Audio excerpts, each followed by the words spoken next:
We're going to give it a moment.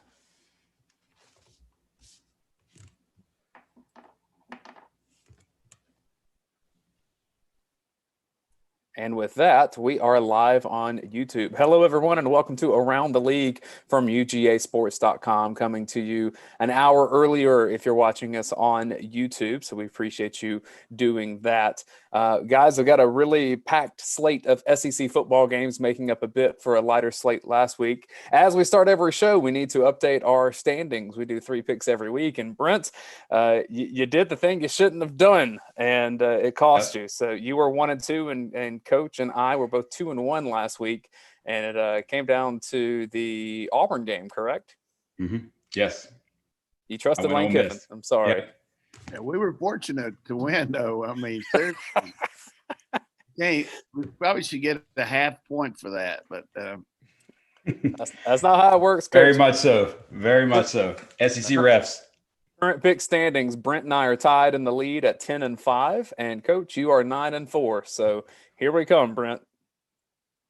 Well, maybe if I'm 9-4, I'm probably 9-6, aren't I? Oh yeah, you're right, 9-6. That's why I went to journalism. I'll take 9-4. 9-6. I'm 10-5. Brent's 10-5. Hey, we're on the honesty program here. You know, I'm not going to be turned into the NCAA for violation there. I told you I've been very poor on my picks. I mean, you were not poor in your bowl prediction last week, though. You did say that freshman quarterbacks would have a day in the SEC, and I'm not so sure if you said TJ Finley by name, but he came in and was lights out for LSU, 7 for 21, 265 yards, and 2 touchdowns. Yeah, I thought Max Johnson would probably be the guy, but TJ looked good. I mean, he's lost some weight and moves around pretty well and really had a good grasp of what he was doing. And I tell you what, they really got after and kept South Carolina off the field, and just outstanding win. And certainly Missouri's win was outstanding over Kentucky too. Yeah, and my bold prediction was that Kentucky would hold Missouri to less than 20. Well, they held them to 20, but that was about exactly as much as you can say in terms of Kentucky in that game, which we'll get to that as well. Brent, your bold prediction last week was that Eric Gilbert, you said that he would have more than 100 yards and a touchdown. He only had 2 receptions for 27 yards, so LSU went elsewhere. They did some things. They did some things differently that, like, we're going to talk about with LSU, that you protect your freshman quarterback in a certain way, and they did that, and we'll talk about that later, I think. Yeah, I mean, they didn't split him out much. At one time, they shifted him out and threw the slant to him, but they did a good job protecting the quarterback, a lot like Alabama did against us, you know, with the 6- and 5-man protections. But good win for about the time that Coach knew he's bringing out his new book this week, so he had to get a win. That's good PR, right? If you're just joining us on YouTube, I'm Dayne Young from UGAsports.com. That is Jim Donnan, College Football Hall of Famer, former UGA head coach, and that's Brent Rollins from Pro Football Focus and UGAsports.com. We welcome your comments, and please do share this with your network of people, because we'd love some sponsorships, and to kind of keep this train rolling, we're going to be talking SEC every Thursday, and this is our 5th or 6th episode. I can't remember. We've done it the whole season. But here we go. Let's jump into this, our marquee game of the week. And, Coach, I want to start with the discussion with you. Arkansas and Texas A&M. If you had told me a month ago that we would be really caring about this game in terms of the SEC standings as a whole, I probably wouldn't have believed you. But Arkansas and Texas A&M, we've got second place in the West up for grabs here. Can Sam Pittman roll in there and stop the SEC darling of Texas A&M right now? Yeah, I mean, they certainly got a shot at it, a lot better shot than they did preseason. Those kids are believing. They've had 2 really good wins, really should have had 1 more. But at the same time, there's a real disparity in the talent level between these 2 teams.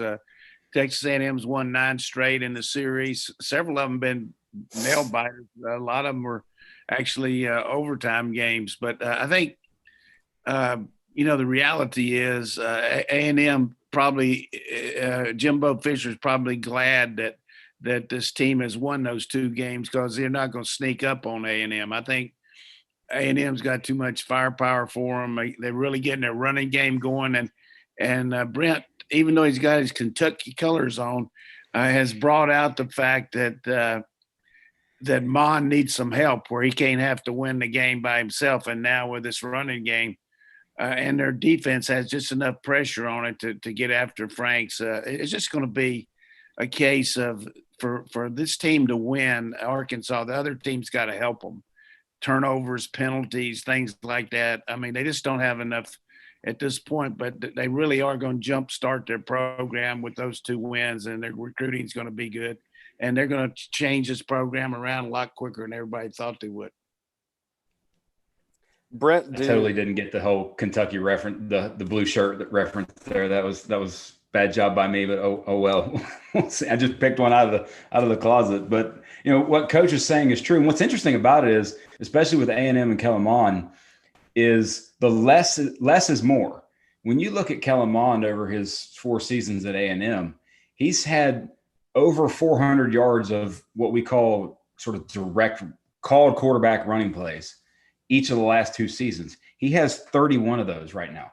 So it's not him in the running game. They're using the backs more. They're letting him just be a distributor of the ball, and that's really helping them. But, you know, like Coach said, I think the biggest point you made was that Arkansas winning those games and Arkansas being good helps A&M as much as anything, because now it's not a fall asleep type game for them. They've had an off week for 2 weeks. They said, hey, look, you know, this team's on the rise. This team's on the rise. They're coming believing. So those things have really changed, you know, the dynamic of this game. But Arkansas is getting some really good play, and you know, especially on the offensive side of the ball with Felipe Franks. I know the sort of the data point for this week that I wanted to highlight was one of the things we track at PFF is quarterback throws in rhythm. You know, they take 1, 2, 3, 3-step drop, balls out, 5-step drop, balls out, play action fake, get to the top of the drop, balls out. So in rhythm throws. So obviously Mac Jones is the highest graded quarterback in the conference with a 95 grading on those throws. Guess who's second? That would be Mr. Franks. Yes, Felipe Franks right now, 92.4 grade on in rhythm throws, and they're getting a lot of those for him. He's right now has a passing grade and adjusted completion percentage that is a career high for him. So it's good to see for him, because he'd struggled and been so inconsistent at Florida that he's really sort of flourishing now in the Kinder Browse offense. Is that just a happy marriage, Coach? What's that? Is that just a happy marriage with Franks and Briles? Like, yeah, how do you see so much improvement? They needed a quarterback that can make some plays with his feet and can add the arm strength. They've just had a rotation of quarterbacks under Morris. You know, the quarterback of the week. It's kind of like Howard Johnson's flavors. You know, they had all those different flavors. But I think the main thing with Briles and with the guy at Ole Miss, Levy, is that the way you pronounce it? The guy that they're both come from, the Briles Baylor type offense, and that's made a big influence in the Western Division right now, a lot more so than what the air raid has done under Coach Leach except for the one game at Mississippi State. But I think spreading people out, not only just spreading receivers, but maximum splits. I'm talking about almost out of bounds with the X on the weak side. Right. The three guys to the field are really spread. So you've got to defend the whole field horizontally against these teams and vertically. And what you do is you create so many easy run game levels for them because of speed with which they run the plays. They get up there and run fast, and they catch you out of position, and they get a lot of cheap yardage. And you better be ready for it. And I'm sure A&M having these 2 weeks is going to help them get ready for that. We'd mentioned in the West that this is kind of a second place game. In terms of standings, it's also that case in the East with Missouri at Florida. But before we get to that, Brent just texted me and said he's got more A&M points, and I don't want to rob Brent of his great points on this. Brent. Let's hear it. Well, so Arkansas right now has the number 1 coverage grade of all SEC teams, but they're 12th in run defense grade. And you got Isaiah Spiller now. And we talked about the running game with A&M. Isaiah Spiller, 4.84 yards after contact per attempt, number 1 in the league. So the fact that the running game's there, and when you look at Arkansas's running game, who was their one playmaker coming into the season? We thought, oh, this is good to have. Rakeem Boyd. He has 88 total yards. He's 2.7 yards per attempt right now. So the running game, can Arkansas finally get some going and maybe keep themselves in the game? I think they actually keep this game closer than sort of the point spread, but I don't know if they win it. So, but yes, next game. What's the last point spread that you saw for that game? A&M Arkansas? 12.5, maybe. I think I saw something like that. You know, the thing about Coach Pittman, he's created a monster there now. I mean, now they got to feed it. I mean, everybody expects them to have this big year, and I hope they can, but they've already exceeded the expectations, just winning 2 conference games. But now they realistically have got a chance to maybe win 2 or 3 more, maybe even more than that. But the reality is, for them to win the games that they won, the other team had to give them a lot of help. And that's what happened. Ole Miss turned the ball over, 6 or 7 times? And you give Arkansas credit. They made them turn it over. That's what you got to do. And then the same thing happened at Mississippi State game, a multitude of turnovers. So if they don't get help, they don't have enough on defense to stop a really good offensive team. And at this point, you couldn't expect them to. I mean, this is the first year in their program. Yeah, and one of the things that you had with Arkansas is, how do you deal with depth because of a program that's just a roster that's not quite where Sam Pittman needs it to be to compete every week. And that's what I think we're seeing in the game that I was alluding to, Missouri and Florida, is how depth will be tested. A couple notes for you. Florida in the last month, I guess the month of October, 37 positive COVID tests. And so some of that's still working itself out. Missouri's down to 64 scholarship players based on just a variety of things between COVID and opt-outs. And we're seeing this across the league a little bit, where the rosters are just getting really slim here. So I have no idea what can happen in this game. Missouri is going to have to rally around their first team unit, and a lot of guys are going to be playing a lot of snaps. Coach, Missouri at Florida, what read do you have on that kind of game? Yeah, I mean, I always want to be a doctor, but I didn't have enough patience. Seriously, this game really is hard to pick because you don't know who's going to be playing for Florida. I mean, realistically, or coaching too. I mean, do they have some other coaches that are out beside Coach Mullen, who's going to be back in tow? And, it's kind of like a bowl game from a standpoint. They're going to have a lot of time off between the last game and this one. And the continuity they had, the way they were just so fluid throwing the ball and so effective. Now, can you regenerate that in 4 or 5 practices? But I do think the one thing that's going to happen is their defense had enough time to go over, because they didn't have to play the LSU game. They didn't have to – everybody started harping on them about what was wrong with them. Instead of that, everybody been talking about the COVID instead of their defense. And they're probably going to do a better job of fitting to the blocks, making tackles, playing in space, all the things that have just looked like a team that's totally up in the air on defense. So I think Florida can match up really well with Missouri stopping the run. And Missouri hasn't shown under Basilak how they can throw the ball, although he's a pretty good passer. But they really just kept the ball away from Kentucky last week. And like you said, 42 minutes they had it. So I don't think they'll be able to do that against Florida. And I'm sure they're not going to be able to stop Florida's passing game unless Florida just doesn't play with the efficiency that they had before. Brett? I think, at least for Missouri's sake, when you talk about Sam Pittman, it's the same sort of thing with Drinkwitz, that, hey, we got some momentum. I mean, they've won 2 games since Florida last played. So, it's one of those things where, maybe some positive momentum, some, just confidence as much as anything helps them in this game. And, when you look at this, it's interesting. You talked about the Arkansas A&M being for second in the West. This game in the East is a big deal in terms of if Missouri can keep this rolling. But I like Coach. I don't see that being the case. I think the Florida's offensive talent actually wins out in this game. But a couple interesting things. Basilak now has the 3rd highest passing grade in the conference, behind Mac Jones and behind Miles Brennan from LSU. But another interesting point is you got Florida's highest graded defensive player is someone who's first year on camp, or second year on campus, I guess, but first year playing, and Brenton Cox, former Georgia recruit and player. But he'll be going against Larry Barram, I think is how you say his name, but right tackle, who's one of the highest graded tackles in the SEC, highest graded pass in terms of pass blocking. So great little sort of individual matchup if you get a chance to watch this game. But, it's interesting vibe given the fact that it's been so long since you've seen Florida, and that like is very much bowl game. That's a great example of way to say it, Coach. It's a game that Georgia fans need to be watching as well, too, because leading up to Georgia and Florida, what does this Florida team look like? What players do they have available? Because if any kind of spike happens, look at the state of Wisconsin right now. Every week is going to be a little treacherous, I think, from this point, based on what we're seeing. And so people got to do what they're supposed to be doing in a lot of different ways. So we'll just see what happens in that game. Another game that's kind of hard to read, in my opinion. You've got LSU with an offense that's humming, regardless of which quarterback is playing at this point. But then you've got the Auburn Tigers hosting LSU. So this game's going to be on the Plains in Auburn. Here's a stat for you, Brent.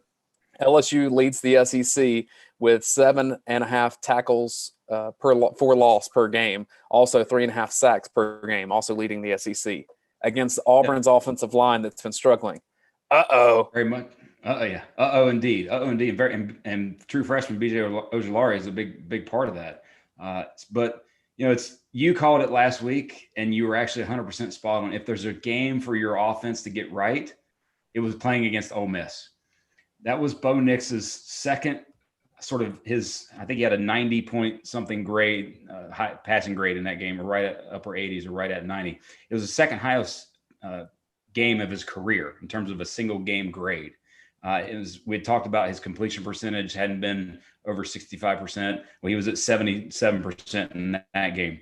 So that's a game for them to get right and get some rhythm back for Auburn. But with LSU, and Coach mentioned this earlier in terms of TJ Finley and his ability as a true freshman to come in. They did some things that you would think you would traditionally do to help your true freshman quarterback starting in his first game. His average time to throw, 2.19 seconds. It was the fourth lowest number in the entire FBS last week. So ball's out quick. He was 11 of 11 for 158 yards on throws less than 10 yards. So the ball's out quick. It's thrown short. It's thrown to playmaking receivers, and also the running game for them. Now, granted, they had a lead, so and they got that lead early. They got some turnovers that helped that as well. But LSU had 54 rushing attempts total for the game.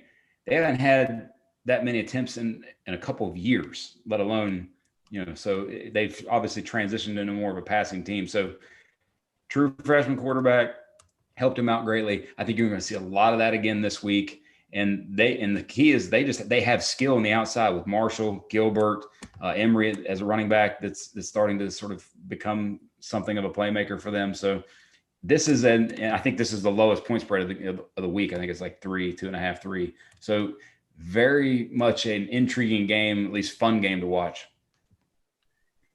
Yeah, here's the thing about a freshman quarterback that you always got to worry about. In my years of coaching them, that it can't come out with that first big game and nobody knows their tendencies. Nobody knows anything about them. They don't have any tape on them, and they play at home and they just come out and everything they do is right.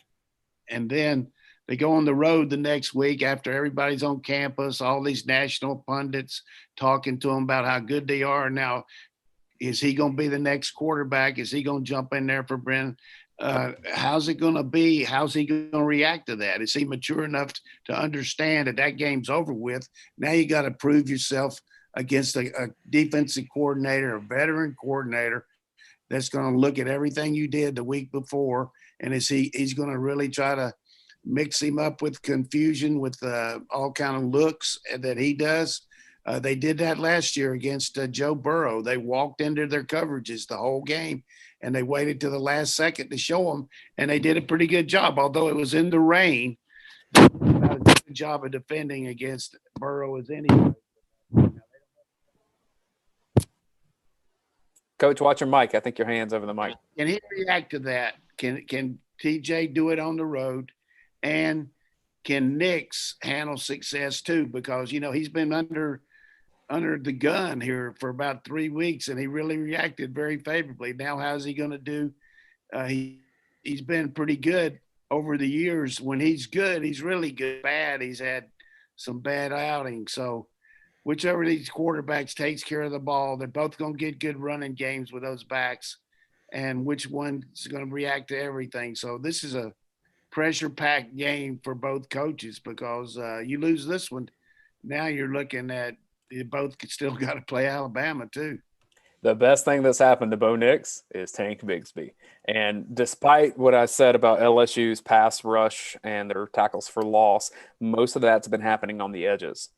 LSU's not getting much rush from the interior. And in fact, I'd say they're struggling at defensive tackle. And one of their reserves just entered the transfer portal, so he's not in there as well. He's a four-star recruit last year. So what I would tell you is that Auburn's key to victory here: run Tank up the middle. And if you can do it 40 times, do it 40 times, because LSU is going to struggle with that more than they will with some of the stuff on the edges. Don't get too cute with this LSU defense because they're not that great this year. They've got one great corner, but he's not playing as well as he was last year either. Another point I would make that I wanted to make and I forgot to is the way you protect your defense is keep them off the field if you're having trouble defensively and play from ahead. And that was kind of like what Brent was talking about, the way they got rid of the ball and all the things they did. Good coaching on offense, but also South Carolina moved the ball on them. They just couldn't get the ball. Mm-hmm. So can you get LSU off the field, Auburn? If not, you're not a good come from behind team. You've been ahead in most of your games all year and then played down to the wire and either won or lost it in the quarter. So don't get behind against this LSU team because they'll keep the ball away from you.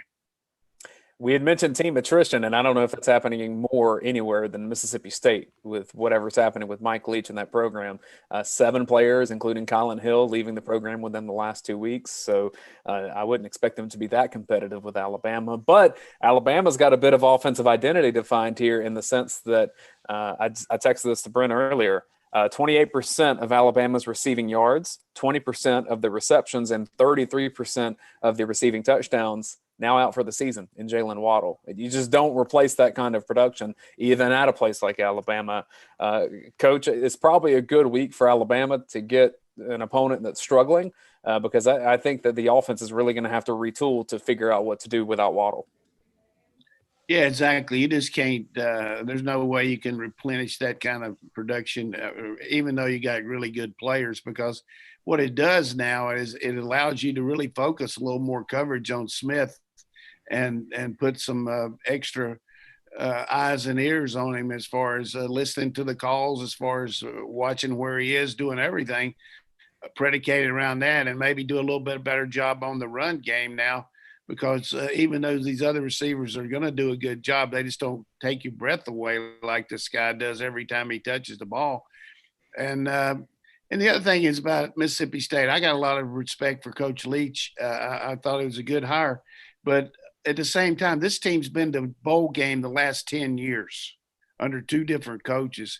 And it's not necessarily that they've got the wrong kind of culture there among those kids. It's just the fact they have to adjust to his style.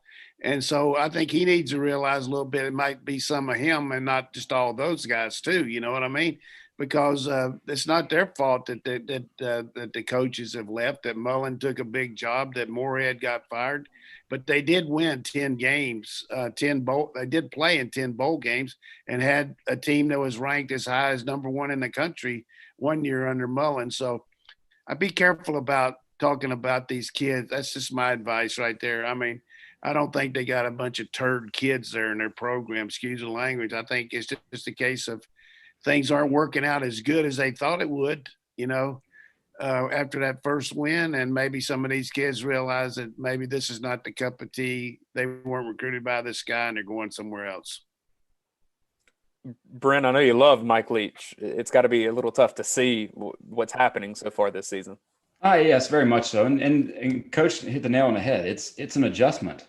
It's an absolute adjustment for, it's not quite like when Rich Rod went to Michigan and had to completely revamp that system. It's just different.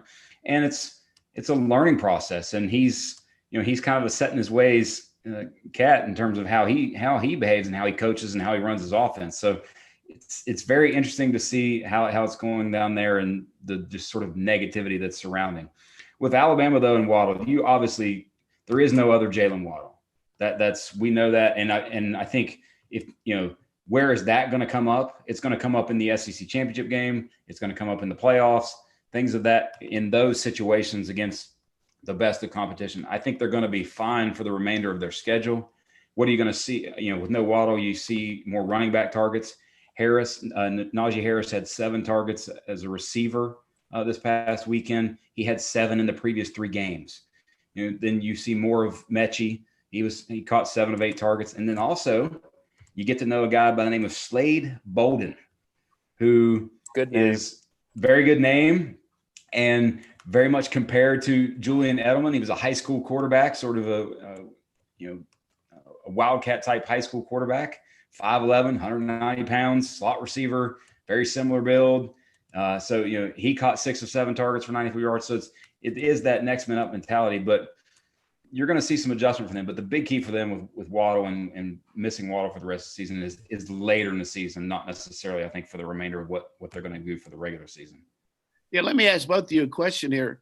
Would you have thought that they would have scored that many points against Tennessee without throwing a touchdown pass? I mean, maybe, kind of. It's Tennessee, and Tennessee's really struggling in a lot of areas. But I understand your point here. I mean, they've been he was throwing 4 touchdown passes a game average, leading the nation, and then they one of them went down to the 1. I know, but you just didn't see once Waddle went out. I mean, hey, that's a good job by Sark. They went to the like Brent said, controlled passing game, and they just did a good job with it.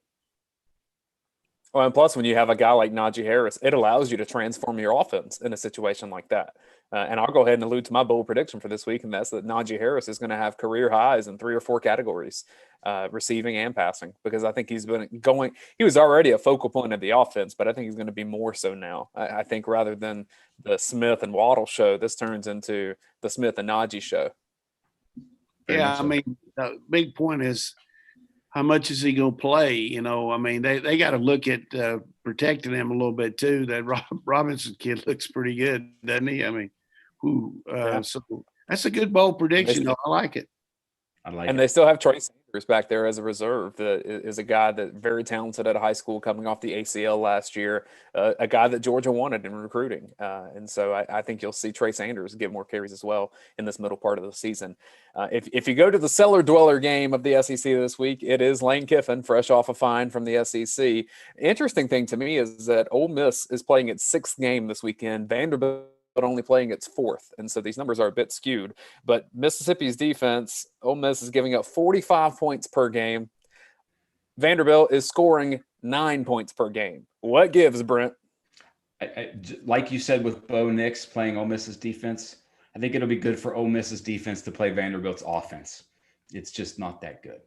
It is. But I will say this is actually really very much so to me a big game for Lane Kiffin as a coach and as a sort of program leader, program director, just because of you've had these games now where you've been very close and then, lost or you've turned the ball over a bunch, or like this past week, you were complaining about the calls and, possibly rightfully so on one of them, but, a lot of that just sort of negative energy in a way. And now you go play Vanderbilt. Do you sleepwalk through this game and this game's ended up being really, really close and you just got to battle the 4th quarter and win? Or can you as a program leader get your team refocused real quick and go and sort of dominate and do what you should, at least from an offensive standpoint, what they should be able to do offensively against Vanderbilt. So I think this is just a more big picture game than anything, even though I think Ole Miss wins in the end. Yeah, I would point out that exactly, and I'm going to give you a penny for my thoughts here. Did you catch that one? Yes, I got you. You need about 25 million. That's a really good one, Coach. That was actually how many pennies though?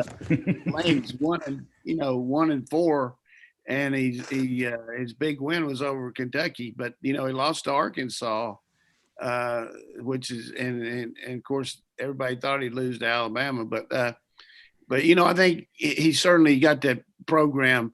Everybody's jacked up, but that team has had a lot of good wins over the last couple of years too. It's not like I think of all the teams that new coaches came in this year, he had the most talent, particularly on offense. Defensively, maybe not. And I read today where where Ole Miss is paying not one, not two, but 4 defensive coordinators right now. They got the Wow. 2 on their staff that they're paying, McIntyre from last year and McGriff from the 2 years ago. So they got 4 defensive coordinators that are paying, and they're not really getting their money's worth as far as what they're getting the results. Nope. But Nope. I think Durkin and that other guy will do the job, but they really are limited on defense. But this is a team that you should get healthy against. Vanderbilt's just woefully undermanned, and their offense just basically doesn't look very good. I think Vandy's one of those programs that in a normal year, you might be talking about coaching changes or program changes, but just the way the finances work, Vandy's just in a tough spot all the way around. Not in a great financial spot athletically, not in a great spot in terms of recruiting. I'm just kind of hoping for the best there. They're by far the worst team in the SEC, and I think, frankly, would struggle against some FCS teams that have their ducks in a row, so to speak. Final game of the week, and one that you can watch along with Coach Donnan and Roddy Nabolsi and myself. It's a noon kick in Lexington, Georgia at Kentucky. And Coach, we talked about this, on our Tuesday podcast, but Kentucky only playing 36 offensive plays last week. If they do anything like that against Georgia, that game will be over quickly. Yeah, I think the big key for Kentucky is who's going to quarterback. Is it going to be Gatewood? Is he going to come in there? If it's Wilson, are they going to have a quick trigger on him? But they got to get some results out of the passing game. You're not going to line up and hammer and tong this Georgia team. Got too many good tacklers in space. Got too many guys that could come in fresh. Even though their offensive line, I read on these stats for Pro Football Focus that they're second-rated line in the country.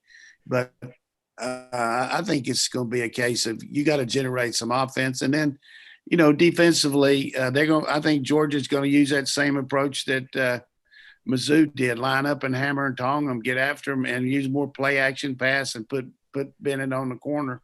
And this will be a good game for Georgia to reassess what it needs to do, and it's not going to be easy because it's a physical game. But Georgia got too many players for them if they go out and execute.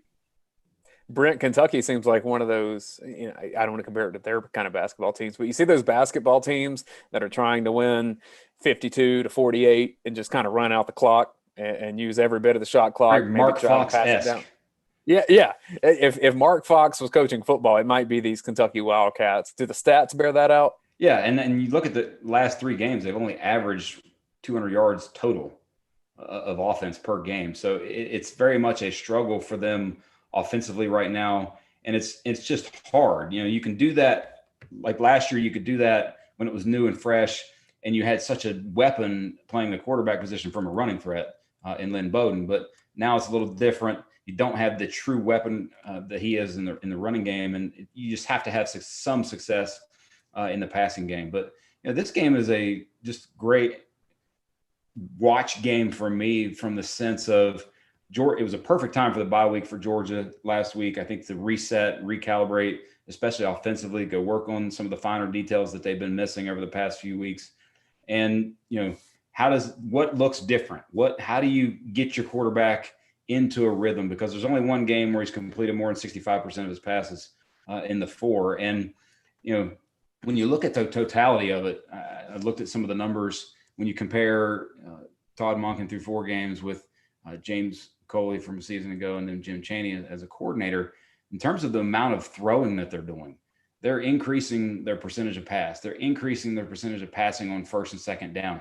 They've increased their play action percent. They just haven't gotten the results. They're doing things that, from an analytic and how you attack teams now in today's football, you're doing the positive sort of heading in the right direction. You just haven't gotten the results. And I think if you can get Stetson into the 65% completion and over, and really succeeding from a clean pocket, I think the offense sort of takes a big leap forward over the next few weeks. But how that looks, is it more quick game? Is it more tight end and running back targets? Is it more, finding ways to move George Pickens around? That's what I'm looking forward to seeing as much as anything, is what has changed now that they've had those couple weeks to reset and really self-evaluate as much as anything. It's a really good point, and I think the bottom line though is wide receiver play. Are you going to get open? And when you are open, are you going to catch it? There's not been a lot of routine catches for our team this year. A lot of balls that have been dropped, a lot of balls that somebody went the wrong direction or the quarterback threw. There's just not a lot of fluidity. So I agree about the rhythm, but somebody got to step up besides Pickens and Kyrus Jackson. Burton did okay, but some of these guys got to step up and help them out, tight end wise or back out of the backfield. But you got to get some. A long time ago, a coach told me you got to throw something good, even if you're a running team. You've got to throw one play that you got some that's your bread and butter that you can hit 75% of the time. And right now, we don't have a lot of bread and butter in our passing game. One of the guys that Kirby Smart called out by name, and he doesn't do this a lot, especially really praise or negative. He doesn't just like to call out one individual player, but he did mention Marcus Rosemy-Jacksaint. And a piece of that was because it's his special teams effort. But I think you're seeing him getting more involved in the passing game as well. So between him and Burton, I think, Coach, at least from my perspective, the receiver room is outproducing the receiver room last year. It may be incremental and it's not where it needs to be as a whole, but the position is improving. And I think that's all you can ask for right now. Let's go ahead and get to our bowl predictions, and then we'll make our picks, and then we have to wrap up the show. I mentioned mine earlier. I'm going to say 3 or 4 career highs for Najee Harris, passing run game, however you want to quantify that. Brent, do you have a bold prediction for me? I think James Cook is over 100 total yards again this week. I think more and more involvement from him, especially as a receiver, is what we see after the bye week from Georgia. Coach? Yeah, I'm just going to look for Texas A&M to really get after LSU. Arkansas with their running game. I think they're going to really pound Arkansas. Not that they're going to win the game overwhelming, but I think they're going to line up and get after them pretty good. Jimbo would love nothing more. That's one reason that he kind of changed what Texas A&M's offense did. We'll stick with that game for our picks. That's our marquee game of the week, and it sounds like, Coach, you will be taking Texas A&M. Yeah, I got friends on both staffs. I actually talked to one of them today from Texas A&M, Daryl Dickey, coordinator, he was asking about my wife, how she was doing. He grew up right behind my house there in Chapel Hill. But I'm going for Texas A&M. I'm pulling for both teams, but I think A&M gets this one. I'm also going to take A&M mainly because they're the home team, but I do think it'll be tight. Sam Pittman teams are playing tough. I just don't see the total depth there. Brent? Yeah, I agree. I think this is one of those A&M wins, Arkansas covers type games. Next up, we have Missouri and Florida. Coach, I'll go to you. Making me pick first every time here. All right, Brent, I'll go to you. Coach said, okay, I got you, Coach. I'm going Gators. I hate to pick them, but I'm going Gators. I do think Florida's offense will be too much for Missouri, but I also think this is much like the A&M Arkansas game in that Florida wins, but I think Missouri covers. I'm also going to go with Florida, mainly because that 64 scholarship players from Missouri, that scares the hell out of me. That's a couple key injuries or weird things away. That just gets tough pretty quickly. Last game to pick. And they had 64 last week. They weren't playing Florida last week. and they didn't play. They're playing a better defense last week than Florida has, I think. Well, they didn't play Kentucky's offense much last week. I'll put it that way. Wanted to bust you up a little bit there, Dayne. You're good. I love it. Final game to pick, Auburn Tigers. Look, if we've been losing games, it's because of Auburn or Kentucky, one week or the other. It's those two that are our bugaboos. So I'll start with this one, LSU at Auburn. I just don't see how Auburn's defense, which it is developing slowly, and traditionally I would always pick Auburn at home against LSU when it's close. But LSU's offense is really good. And I'm saying whichever quarterback plays, which it sounds like it'll be Finley because I don't think Brennan's quite healthy yet. And so I think Auburn's going to come after him hard and try to get him out of the pocket and make him uncomfortable. I just don't see the horses on Auburn. So I'm going to take LSU, but I'm gritting my teeth through it because I would never put money on anything like that. Brett?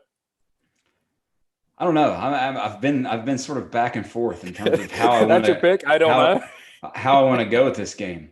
And I'm literally flipping a coin here. And I think I'm going to go LSU as well. And just for the sake of, I think LSU, this is one of those games where I think you're going to get a very attentive and a very engaged Derek Stingley Jr. And Eli Ricks is playing very, very well on the other side of the ball. Had a pick six last week. So, I think those two players are the difference in the game, and LSU just barely wins. Yeah, I think this is kind of game that can help Stingley from the standpoint he's going to match up with Williams, and that's a real personal challenge for him because he saw what Georgia did against him, and he saw what Ole Miss didn't do against him. And how are you going to stop Auburn, keep the big throws away? That's what you got to do. South Carolina did it for the most part. So I'm gonna go with LSU too, mainly because it's hard for me to pick, Auburn 2 straight weeks. I picked them last week, but I'm going with LSU. That means all of our picks for every single game would be the same because I'm confident we'd all pick Bama and Ole Miss and Georgia to win in those games as well. So our standings will remain the same yet for another week. Hey, Brent, before we get out of here, you want 20 seconds? Let's just add this as a little adjunct here. What about if we pick this Auburn LSU game? Well, the spread's not enough. It's just 2 points in it, so it doesn't matter. Yeah, and it started the week. Do the LSU? Why don't we do the A&M? We're just ad lib here by the Oka. Why don't we do the A&M Arkansas game? Who's going to win with the spread 12? I'm going to take Texas A&M minus 12. I'll take Arkansas. I will take Arkansas as well. There's the game that Coach can tie us up in the standings. All right, we got that in there. I like that. Brent, I wanted to give you 15, 20 seconds about the North Oconee Titans, if you want to break down what's going on in that world. We finished our football season. We had a really tough game. We played Brock Vandegrift, who plays at Prince Avenue right down the road. We played their 8th grade team with our 6th and 7th graders. It did not go so well. We were a little physically outmatched. But hey, we made them work more so than any team probably that they had played all season. And then we played Greene County there at the end and finished our season on a very, very positive note. So, hey, very just amazed and proud and just lucky that we got 11 games. We played 11 youth football games this season. It was an absolute blast. We have a great group of kids, and it was a good season that they were able to have that many around us and many in our area too just haven't had. Yeah, well, if you need advice. Kudos to you and David Pollock and all those guys. Those kids are lucky to have you. I mean, they really getting some good fundamentals. They're learning a lot about football. I'm not a real big guy about letting younger guys play football because they don't know how to protect themselves and all that. But I've watched you guys on tape. You do a great job with them. And I wish more people would study the game. Some of these coaches that are trying to be Duke Rockney, I wish some of them would study the game like you guys do and be better for these young kids growing up. Thank you, and Coach. If you need an off-season program for your players, Brent, I feel like Coach Donnan could advise you. But from what I know, the best off-season program for football players that age is basketball and then baseball. Playing other things. Play other sports. Play other sports. Play them all. Exactly. Guys, it's always a pleasure. This has been Around the League from UGAsports.com, where we talk about SEC every week. We will do it again next week. And for Coach Donnan, Brent Rollins, I'm Dayne Young. Thanks for watching.